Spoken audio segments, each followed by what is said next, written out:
Story பழைய லெவலுக்கு போகணும் அப்படின்னு சொன்னா, நிச்சயமா வெண்பா வந்தா தான் முடியும் அப்படிங்கிறதால, வெண்பாவ மையப்புள்ளியா வச்சு தான் இப்ப கதைய நகர்த்திட்டு இருக்கிறாங்க.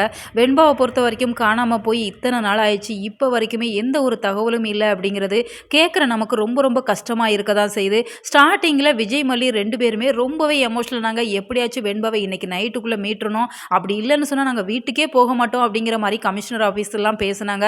ஆனா இப்ப அதெல்லாம் ரொம்பவே சாதாரணமா 2 பேருமே நடந்துக்கிறாங்க. கூலா அவங்க வீட்ல வேலைய பார்க்குறது. விஜயுமே ஒரு சில இடத்துக்கு தேடி போறாங்க. அப்புறம் கூலா வந்து இருக்கிறாங்க. அவங்க போலீஸ் ஸ்டேஷன் போய் கம்ப்ளைண்ட் பண்ற மாரியும் தெரியல. போலீஸ்க்கு ஃபோர்ஸ் குடுத்தா மட்டும் தான் நிச்சயமா அவங்க தேடுவாங்க. அத ஏன் இவங்க செய்யல அப்படிங்கிற நெறைய கேள்விகள் நம்ம பக்கம் இருக்க தான் செய்யுது. இப்போ மல்லி மயக்க நிலையில இருந்தாங்க. இப்போ ஹாஸ்பிட்டல்லயுமே ரொம்ப ரொம்ப குட் நியூஸ் தான் சொல்லியிருக்கிறாங்க. மல்லி பிரெக்னன்ட்டா இருக்கிறாங்க அப்படிங்கிற இந்த சமயத்துல இந்த விஷயத்த விஜய் கிட்ட சொல்லலாமா? சொல்ல வேண்டாமா? அப்படிங்கிற பல விவாதங்கள் போயிட்டு இருக்க தான் செய்யுது.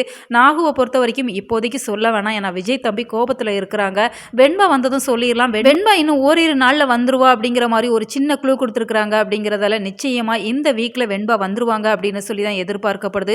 ஸோ நெக்ஸ்ட் மண்டேல இருந்து ஸ்டோரி வேற லெவல்ல சூப்பரா இருக்கும். ரசிகர்கள் இன்னும் ஒரு 2, 3 நாளைக்கு பொறுமையா இருந்தாங்க அப்படின்னு சொன்னா, அடுத்த வாரம் வேற லெவல்ல ஸ்டோரி லைன் கொண்டு போக இருக்கிறாங்க. ஏன்னா மல்லி பிரெக்னன்ட்டா இருக்கிறாங்க அப்படிங்கிற சமயத்துல எல்லாருமே பயங்கர ஹாப்பி ஆவாங்க. இப்ப வெண்பாவுக்கு என்ன ஆச்சு? ஏன்னா வெண்பாவ பொறுத்தவரைக்கும் இப்ப ஆம்புலன்ஸ் மூலமா இடம் மாத்தணும் அப்படிங்கிற மாரி பேசிட்டு இருக்கிறாங்க. ஏன்னா போலீஸ் எல்லாம் செக் பண்றப்ப ஆம்புலன்ஸ செக் பண்ண மாட்டாங்க அப்படிங்கிற மாரி ரொம்பவே வில்லத்தனமா கிளவரா பிளான் பண்ணி இருக்கிறாங்க.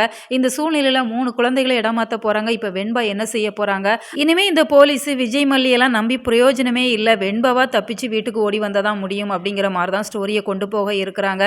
வெண்பா எப்படியாச்சும் தப்பிச்சு வந்துருமா அப்படிங்கிற மாரி தான் வெண்பா கிட்ட நம்மளுமே கேட்க தோணுது. ஸோ ஸ்டோரிய ரொம்பவே ஸ்லோவா கொண்டு போவாம கொஞ்சம் ஃபாஸ்ட்டா கொண்டு போனாங்க அப்படின்னு சொன்னா நல்லா இருக்கும். இது என்னோட கருத்து. உங்களோட கருத்துக்களை மறக்காம கமெண்ட் பாக்ஸ்ல தெரியப்படுத்துங்க. மேலும் இது போன்ற வீடியோக்களுக்கு நம்ம சேனலை சப்ஸ்கிரைப் பண்ணுங்க.